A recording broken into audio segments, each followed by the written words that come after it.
ನಮ್ಮ ಪ್ರೀತಿಯ ವೀಕ್ಷಕರಿಗೆ ನಮಸ್ಕಾರಗಳು. ಇಂದಿರಾಣಿ ವ್ಲಾಗ್ಸ್ಗೆ ಸುಸ್ವಾಗತ. ಇಂದಿರಾಣಿ ವ್ಲಾಗ್ಸಲ್ಲಿ ಇವತ್ತು ನಾನು ಮಧ್ಯಾಹ್ನದ ಅಡುಗೆ ತೋರಿಸ್ತಾ ಇದ್ದೀನಿ. ಇವತ್ತಿನ ವಿಡಿಯೋದಲ್ಲಿ ನಾವು 1 ಗಂಟೆ ಆಗೋಗಿತ್ತು. ಅರ್ಜೆಂಟಾಗಿ ನಾವು ಹಬ್ಬದ ಅಡುಗೆ ಮಾಡ್ಕೊಳ್ಳೋಣ, ಒಂಥರ ಸ್ಪೆಷಲ್ ಆಗಿರಲಿ ಅಂದ್ಬಿಟ್ಟು ನಾವು ರೆಡಿ ಮಾಡ್ತಾ ಇದ್ದೀವಿ. ನೋಡಿ, ಮೊದಲಿಗೆ ಒಂದು ಕಡಲೆಬೇಳೆ ನೆನೆಸ್ಕೊತಾ ಇದ್ದೀನಿ. 1.5 ಕಪ್ ಕಡಲೆಬೇಳೆ ನೆನೆಸ್ಕೊಳ್ತಾ ಇದ್ದೀನಿ. ಕಡಲೆಬೇಳೆನ ನೆನೆಸ್ಕೊಂಡು ಚೆನ್ನಾಗಿ ತೊಳ್ಕೊಂಡು ನೆನೆಸ್ಕೊತಾ ಇದ್ದೀನಿ. ಎಲ್ಲನೂ ನಾವು ಲೆಂತ್ ಆಗಿಬಿಡುತ್ತೆ ವಿಡಿಯೋ ಅಂದ್ಬಿಟ್ಟು ನಾನು ಅರ್ಧ ಹಂಗಂಗೆ ನಾನು ಸ್ಕಿಪ್ ಮಾಡಿ ತೋರಿಸ್ತಾ ಇದ್ದೀನಿ. ಕಡಲೆಬೇಳೆ ನೆನೆಸಾಗಿದೆ. ಇವಾಗ ಮತ್ತೆ ಉದ್ದಿನಬೇಳೆ 1.5 ಕಪ್ ನೆನೆಸ್ಕೊಳ್ತಾ ಇದ್ದೀನಿ. ಉದ್ದಿನಬೇಳೆ ಕೂಡ ನೆನೆಸ್ಕೊಂಡು ನೋಡಿ ತೊಳ್ಕೊಂಡು ಉದ್ದಿನಬೇಳೆ ಕೂಡ ಆಗಿದೆ. ಉದ್ದಿನಬೇಳೆ ಆದಮೇಲೆ ಹೆಸರುಬೇಳೆ 1 ಕಪ್ಪು ನಾನು ನೆನೆಸ್ಕೊಳ್ತಾ ಇದ್ದೀನಿ. ಹೆಸರುಬೇಳೆನೂ ನೆನೆಸ್ಕೊಂಡು ನೋಡಿ ನೆನೆಸಿ ಪಕ್ಕಕ್ಕೆ ಇಟ್ಕೊಂಡ್ಬಿಡ್ತೀನಿ. ಇವಾಗೆಲ್ಲ ಅಷ್ಟರಲ್ಲಿ ಅನ್ನ ಸಾರು ಒಬ್ಬಟ್ಟು ಕೂಡ ಮಾಡೋಣ ಅಂದ್ಕೊಂಡಿದ್ದೀವಿ. ಒಬ್ಬಟ್ಟು ಕೂಡ ನಾನು ಇವಾಗ ಹಸಿಟ್ಟನ್ನ ಕಲಿಸ್ಕೊಬಿಡೋಣ ಅಂತ ಕಲಿಸ್ಕೊತಾ ಇದ್ದೀನಿ. ಕಲಿಸ್ಕೊಳ್ಳೋಷ್ಟೊತ್ತಿಗೆ ಇದೆಲ್ಲ ಆಗೋಷ್ಟೊತ್ತಿಗೆ ಬೇಳೆನೂ ನೆಂದಿರುತ್ತೆ, ಒಬ್ಬಟ್ಟಿನ ಒಬ್ಬಟ್ಟಿನ ಕಣಕನೂ ನೆಂದಿರುತ್ತೆ ಅಂತೇಳಿ ನಾನು ಇವಾಗ ಮೈದಾ ಹಿಟ್ಟು ಹಾಕಿ ಒಬ್ಬಟ್ಟು ಮಾಡ್ಕೊಳ್ತಾ ಇದ್ದೀನಿ. ಇದು ಫೈನ್ ಮೈದಾ ಹಿಟ್ಟು ಹಾಕ್ಕೊಳ್ಳಿ. ಫೈನ್ ಮೈದಾ ಹಿಟ್ಟು ಹಾಕ್ಕೊಂಡ್ರೆ ನಮಗೆ ಒಬ್ಬಟ್ಟು ಚೆನ್ನಾಗಿ ಬರುತ್ತೆ. ಮತ್ತು 2 ಥರ ಮೈದಾ ಹಿಟ್ಟು ಬರುತ್ತೆ. ಒಂದು ಸಮೋಸ ಹಿಟ್ಟು ಬರುತ್ತೆ, ಒಂದು ಒಬ್ಬಟ್ಟಿಗೆ ಅದಕ್ಕೆ ಸ್ಪೆಷಲ್ ಹಿಟ್ಟು ಬರುತ್ತೆ. ಸ್ಪೆಷಲ್ ಹಿಟ್ಟು ಹಾಕ್ಕೊಂಡ್ರೆ ಚೆನ್ನಾಗಿರುತ್ತೆ. 1 ಚಿಟಿಕೆ ಅರಿಶಿನ ಹಾಕ್ಕೊಂಡಿದ್ದೀನಿ. ಅರಿಶಿನ ಹಾಕ್ಕೊಂಡು ನೀರು ಹಾಕ್ಕೊಂಡು ಚೆನ್ನಾಗಿ ನಾವು ಚಪಾತಿ ಹಿಟ್ಟಿಗಿಂತ ಸ್ವಲ್ಪ ತೆಳ್ಳಗೆ ಕಲಿಸ್ಕೋಬೇಕಾಗುತ್ತೆ. ಕಲಿಸ್ಕೊಂಡು ಇನ್ನು ಚಿರೋಟಿ ರವೆ ಹಾಕ್ಕೊಂಡು ಕೂಡ ನಾವು ಚೆನ್ನಾಗಿ ಮಾಡ್ಬೋದು. ಆಗಿನ ಕಾಲದಲ್ಲೆಲ್ಲ ಚಿರೋಟಿ ರವೆನ ಹಾಕಿ ಒರಳಲ್ಲಿ ರುಬ್ಬಿ ನೈಸಾಗಿ ಮಾಡ್ತಿದ್ರು, ತುಂಬ ಟೇಸ್ಟ್ ಬರ್ತಿತ್ತು. ಇವಾಗ ನೋಡಿ ಎಣ್ಣೆ ಹಾಕ್ಕೊಂಡು ಸ್ವಲ್ಪ ಚೆನ್ನಾಗಿ ನಾವು ನಾದ್ಕೊಂಡು ನಾವು ಇದನ್ನು ನೆನೆಯೋಕೆ ಇಟ್ಬಿಡೋಣ. ನೆನೆಯೋಕೆ ಇಟ್ಬಿಟ್ರೆ ಇವಾಗ ಆಗೋಯ್ತು. ಇವಾಗ ನಾನು ಒಬ್ಬಟ್ಟಿಗೆ ಬೇಳೆ ಹಾಕ್ಕೊಳ್ತಾ ಇದ್ದೀನಿ. ಬೇಳೆ ಕುದಿಯೋಕ್ಕೆ ನೀರಿಟ್ಟಿದ್ದೆ, ಅದಕ್ಕೆ ನಾನು ಇವಾಗ ಒಂದು ಅರ್ಧ kg ಬೇಳೆನ ತೊಳ್ಕೊಂಡು ಹಾಕ್ಕೊಳ್ತಾ ಇದ್ದೀನಿ. ಪಕ್ಕದಲ್ಲಿ ಅನ್ನ ಕೂಡ ಇಟ್ಟಿದ್ದೀನಿ. ಆ ಕಡೆ ಕುಕ್ಕರಲ್ಲಿ ಅನ್ನಕ್ಕೆ ಇಟ್ಟಿದ್ದೀನಿ, ಈ ಕಡೆ ಮತ್ತು ನೋಡಿ ಇವಾಗ ಸಾರಿಗೆ ಮಸಾಲೆ ಒಬ್ಬಟ್ಟು ಸಾರಿಗೆ ಎಲ್ಲ ರೆಡಿ ಮಾಡ್ಕೊಳ್ತಾ ಇದ್ದಾಳೆ ನಮ್ಮ ಸೊಸೆ. ಈರುಳ್ಳಿ, ಬೆಳ್ಳುಳ್ಳಿ ಮತ್ತು ಜೀರಿಗೆ, ಮೆಣಸು, ಒಣಗಿದ ಮೆಣಸಿನ್ಕಾಯಿ ಎಲ್ಲನೂ ಹುರ್ಕೊಳ್ತಾ ಇದ್ದಾಳೆ. ಎಲ್ಲ ಹುರ್ಕೊಂಡು ನಾವು ಹುರ್ಕೊಳ್ಳೋದು ಮಾತ್ರ ಇಷ್ಟು ಮಾತ್ರ ಕಾಣ್ತಿದೆ. ಮತ್ತು ಒಂದು ವಿಡಿಯೋ ಸೆಂಟ್ರಲ್ಲಿ ಒಂದು ವಿಡಿಯೋನ ಸ್ಕಿಪ್ ಮಾಡಿಬಿಟ್ಟಿದ್ದೀನಿ ನಾವು ಇದಕ್ಕೆ ಸಾರಿಗೆ ಮಸಾಲೆ ರುಬ್ಕೊಳ್ಳೋದು ಮತ್ತು ಒಬ್ಬಟ್ಟು ಹೂರಣ ರುಬ್ಬೋದು 2 ಒಟ್ಟಿಗೆ ಇತ್ತು. ಅದೆರಡೂ ಸ್ಕಿಪ್ ಆಗಿಬಿಟ್ಟಿದೆ ನೋಡಿ. ಇವಾಗ ಇದಕ್ಕೆ ಜೀರಿಗೆ ಒಂದು ಸ್ಪೂನ್ ಜೀರಿಗೆ ಹಾಕ್ಕೋತಾ ಇದ್ದಾಳೆ. ಒಂದು ಅರ್ಧ ಟೀ ಸ್ಪೂನಷ್ಟು ಕಾಳು ಮೆಣಸನ್ನು ಹಾಕ್ಕೊಂಡು ಹುರ್ಕೋತಾ ಇದ್ದಾಳೆ. ಕಾಳು ಮೆಣಸು ಹಾಕ್ಕೊಂಡು ಹುರ್ಕೊಂಡಿದ್ದಾದಮೇಲೆ ಅದಕ್ಕೆ ಸ್ವಲ್ಪ ಒಂದು ಸೌಟಿನಷ್ಟು ಬೇಳೆ ಹಾಕ್ಕೊಳ್ತಿದ್ದೀನಿ. ಬೇಳೆ ಹಾಕ್ಕೊಂಡು ಅದಕ್ಕೆ ಒಂದು ಅರ್ಧ ಟೊಮೆಟೊ ಹಾಕ್ಕೊಂಡಿದ್ದೀವಿ, ಒಂದು ಅರ್ಧ ನಿಂಬೆಹಣ್ಣು ಗದ್ದದ್ದು ಹುಣಸೆಹಣ್ಣು ಕೂಡ ಹಾಕ್ಕೊಂಡಿದ್ದೀವಿ. ಆಮೇಲೆ ಅದಕ್ಕೆ ಸ್ವಲ್ಪ ಕೊತ್ತಂಬರಿ, ಸ್ವಲ್ಪ ತೆಂಗಿನಕಾಯಿ ಹಾಕ್ಕೊಂಡು ರುಬ್ಕೊಳ್ತಾ ಇದ್ದೀವಿ ನಾವು. ರುಬ್ಕೊಂಡು ನೋಡಿ ಇವಾಗ ಬೇಳೆ ನೀರನ್ನು ಇದಕ್ಕೆ ಬಗ್ಗಿಸ್ಕೊಳ್ತಾ ಇದ್ದೀನಿ. ಇದೇ ಬಾಣಲಿಗೆ ಬಗ್ಗಿಸ್ಕೊಳ್ತಾ ಇದ್ದೀನಿ. ಬಗ್ಗಿಸ್ಕೊಂಡಿದ್ದಾದಮೇಲೆ ನಾವು ಇವಾಗ ಇದಕ್ಕೆ ಬೇಳೆಗೆ ನಾವು ಬೆಲ್ಲ ಇದೆಲ್ಲ ಹಾಕ್ಕೊಳ್ಳೋಣ. ನೋಡಿ ಆ ಕಡೆ ಕೋಸು ಬೇಯ್ತಾ ಇದೆ, ಎಲೆಕೋಸಿನ ಪಲ್ಯ ಬೇಯ್ತಾ ಇದೆ ಪ್ಯಾನಲ್ಲಿ. ಎಲೆಕೋಸಿನ ಪಲ್ಯ ಕೂಡ ಸ್ಕಿಪ್ ಆಗೋಗಿದೆ, ನಾನೆಲ್ಲ ಕಟ್ ಮಾಡಿಬಿಟ್ಟೆ ವಿಡಿಯೋ ಎಲ್ಲ. ನೋಡಿ ಇವಾಗ ಬೆಲ್ಲ ಹಾಕಿದ್ದೀನಿ, ಏಲಕ್ಕಿ ಹಾಕಿದ್ದೀನಿ, ತೆಂಗಿನಕಾಯಿ ಹಾಕಿದ್ದೀನಿ.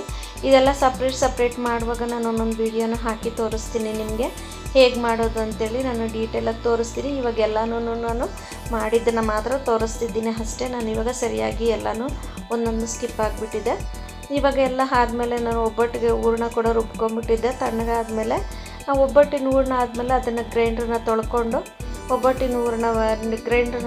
ಆ ನೀರನ್ನ ಒಬ್ಬಟ್ಟಿನ ಸಾರಿಗೆ ಹಾಕ್ಬಿಟ್ಟಾದ್ಮೇಲೆ ನೋಡಿ ಇವಾಗ ಗ್ರೈಂಡ್ರಿಗೆ ನಾನು ಸ್ವಲ್ಪ ಒಂದು 7-8 ಹಸಿಮೆಣ್ಸಿನ್ಕಾಯಿನ ಸಣ್ಣದಾಗಿ ಚಿಕ್ಕದಾಗಿ ಕಟ್ ಮಾಡಿ ಹಾಕ್ಕೊಂಡಿದ್ದೀನಿ. ಗ್ರೈಂಡ್ರಿಗೆ ದೊಡ್ಡದಾಗಿ ಹಾಕಿದ್ರೆ ಕಲ್ಲಿಗೆ ಸಿಕ್ಕಾಕೊಂಡ್ಬಿಡುತ್ತೆ ಅಂತೇಳಿ ಇವಾಗ ಉದ್ದಿನಬೇಳೆನ ಸ್ವಲ್ಪ ನೀರು ಹಾಕ್ಕೋಬೇಕು. 2-3 ಸ್ಪೂನಷ್ಟು ನೀರು ಹಾಕ್ಕೊಂಡ್ರೆ ಸಾಕು, ಜಾಸ್ತಿ ನೀರು ಹಾಕಬಾರ್ದು.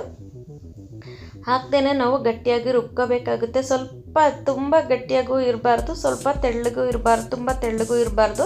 ಮೀಡಿಯಮ್ ಆಗಿ ನಾವು ರುಬ್ಕೋಬೇಕಾಗುತ್ತೆ ಅಂದರೆ ತುಂಬ ನೈಸಾಗಿ ಕೂಡ ರುಬ್ಬಾರ್ದು. ಸ್ವಲ್ಪ ತರಿಯಾಗಿರಬೇಕು. ಉದ್ದಿನಬೇಳೆ ಬಾಯಿಗೆ ಸಿಗೋ ಥರ ಇರಬೇಕು. ರವೆ ಥರ ಉದ್ದಿನಬೇಳೆ ಸಿಕ್ಕರೆ ತುಂಬಾ ಚೆನ್ನಾಗಿರುತ್ತೆ. ಮತ್ತು ನೋಡಿ ಉದ್ದಿನಬೇಳೆ ವಡೆಗೂ ಕೂಡ ರುಬ್ಬಿ ಆಗಿದೆ. ರುಬ್ಬಿ ಆದಮೇಲೆ ಇದನ್ನೆಲ್ಲ ತಗೊಂಡು ನಾನು ಇವಾಗ ಕಡಲೆಬೇಳೆ ವಡೆಗೂ ಅಷ್ಟೇ ಚಿಕ್ಕದಾಗಿ ಹಸಿಮೆಣ್ಸಿನ್ಕಾಯಿನ ಕಟ್ ಮಾಡಿ ಹಾಕ್ಕೊಂಡಿದ್ದೀನಿ. ಅದಕ್ಕೆ ಸ್ವಲ್ಪ ಪುದೀನಾನು ಕೂಡ ಚೆನ್ನಾಗಿ ಚಿಕ್ಕದಾಗಿ ಕಟ್ ಮಾಡಿ ಹಾಕ್ಕೊಂಡಿದ್ದೀನಿ. ಒಂದು 1/4 ಟೀ ಸ್ಪೂನಷ್ಟು ಚಕ್ಕೆ ಲವಂಗ ಪುಡಿ ಹಾಕ್ಕೊಂಡಿದ್ದೀನಿ. ಚಕ್ಕೆ ಲವಂಗ ಪುಡಿ ಹಾಕ್ಕೊಂಡಿದ್ದಾದಮೇಲೆ ಶುಂಠಿ ಬೆಳ್ಳುಳ್ಳಿ ಬಿಡಿಸೋ ಅಷ್ಟು ಟೈಮ್ ಇರಲಿಲ್ಲ ನಮಗೆ, ಅದಕ್ಕೋಸ್ಕರ ಶುಂಠಿ ಬೆಳ್ಳುಳ್ಳಿ ಪೇಸ್ಟ್ನ ಕೂಡ ಹಾಕ್ಕೊಂಡ್ಬಿಟ್ಟಿದ್ದೀನಿ. ಹಾಕ್ಕೊಂಡು ಇವಾಗ ಕಡಲೆಬೇಳೆ ಹಾಕ್ಕೊಂಡು ಕಡಲೆಬೇಳೆ ವಡೆಯನ್ನು ಕೂಡ ರುಬ್ಕೊಳ್ಳೋಣ. ನೋಡಿ, ನಮ್ಮ ವಿಡಿಯೋನ ಯಾರಾದರೂ ಫಸ್ಟ್ ಟೈಮ್ ನೋಡ್ತಿದ್ರೆ ದಯವಿಟ್ಟು ಸಬ್ಸ್ಕ್ರೈಬ್ ಮಾಡಿ, ಬೆಲ್ ಬಟನ್ ಒತ್ತಿ, ನಮಗೆ ಒಳ್ಳೊಳ್ಳೆ ಕಮೆಂಟ್ ಮಾಡಿ. ನಮ್ಮ ನಾಳೆ ವಿಡಿಯೋಗೆ ತುಂಬ ಸಹಾಯ ಮಾಡಿದ್ದೀರಾ, ಅದಕ್ಕಾಗಿ ಧನ್ಯವಾದಗಳು. ಈ ವಿಡಿಯೋ ಕೂಡ ನಿಮ್ಮ ಸಹಕಾರ ತುಂಬ ಬೇಕಾಗಿದೆ, ನಿಮ್ಮ ಪ್ರೋತ್ಸಾಹ ಬೇಕಾಗಿದೆ. ನೋಡಿ, ಕಡಲೆಬೇಳೆ ವಡೆ, ಉದ್ದಿನ ವಡೆಗೆ ಎಲ್ಲ ರೆಡಿಯಾಗಿದೆ. ನೋಡಿ, ಕೊತ್ತಂಬರಿ ಸ್ವಲ್ಪ ಹಾಕ್ಕೊಂಡಿದ್ದೀನಿ, ಕಾಳು ಮೆಣಸಿನ ಪುಡಿ ಸ್ವಲ್ಪ ಹಾಕ್ಕೊಂಡಿದ್ದೀನಿ, ಕಾಳು ಮೆಣಸಿನ ಜಜ್ಜಿ ಹಾಕ್ಕೊಂಡಿದ್ದೀನಿ, ಹಂಗೆ ಹಾಕ್ಕೊಂಡಿಲ್ಲ. ಸ್ವಲ್ಪ ರುಚಿಗೆ ತಕ್ಕಷ್ಟು ಉಪ್ಪು, ಸ್ವಲ್ಪ ತೆಂಗಿನಕಾಯಿ ಹಾಕ್ಕೊಂಡು ನಾನು ಕಲಸಿಟ್ಬಿಡ್ತಾ ಇದ್ದೀನಿ. ನಮ್ಮ ವಿಡಿಯೋನ ನೋಡಿದ್ದಕ್ಕಾಗಿ ತುಂಬ ತುಂಬ ಧನ್ಯವಾದಗಳು. ನಮಗೆ ತುಂಬ ಸಹಾಯ ಮಾಡಿದ್ದೀರಾ.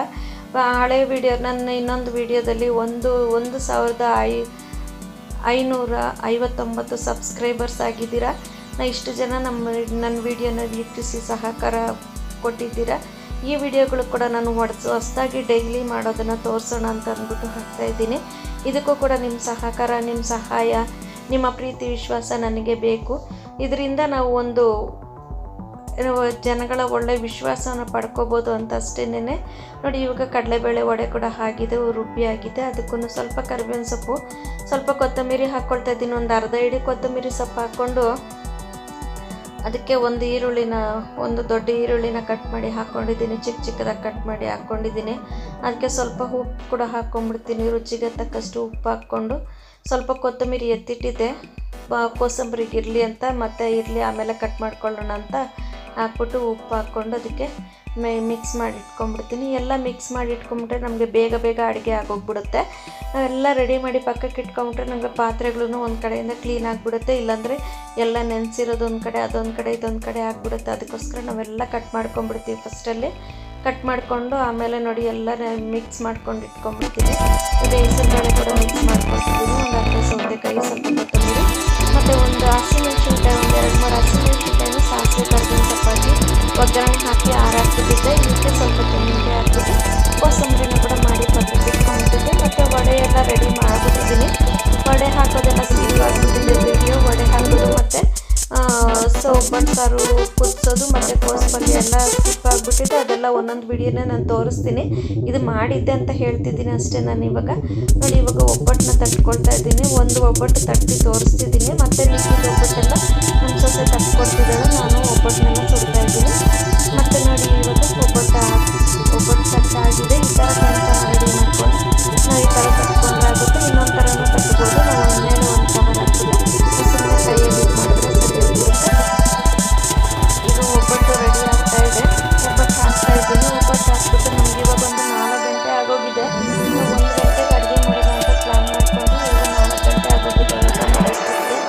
ಒಬ್ಬಟ್ಟು ರೆಡಿ ಆಯಿತು. ಮತ್ತು ನೋಡಿ ನಮ್ಮ ಸೊಸೆ ತಟ್ಕೊಡ್ತಾ ಇದ್ದಾಳೆ, ನಾನು ಹಾಕ್ತಾ ಇದ್ದೀನಿ. ಹಾಕ್ಕೊಂಡು ಎಲ್ಲರಿಗೂ ಒಂದೆರಡು ಒಬ್ಬಟ್ಟು ಹಾಕ್ಕೊಂಡು ರೆಡಿ ಮಾಡ್ಕೊಂಡಿದ್ದೀವಿ. ರಾತ್ರಿಗೆ ಇಷ್ಟೊತ್ತಿಗೆ ನಮಗೆ 4:30 ಆಗೋಗಿದೆ. ಊಟ ಮಾಡೋಷ್ಟೊತ್ತಿಗೆ ಒಂದು 6 ಗಂಟೆ ಆಗೋಗುತ್ತೆ. ನೋಡಿ, ಎಲ್ಲ ರೆಡಿಯಾಗಿದೆ.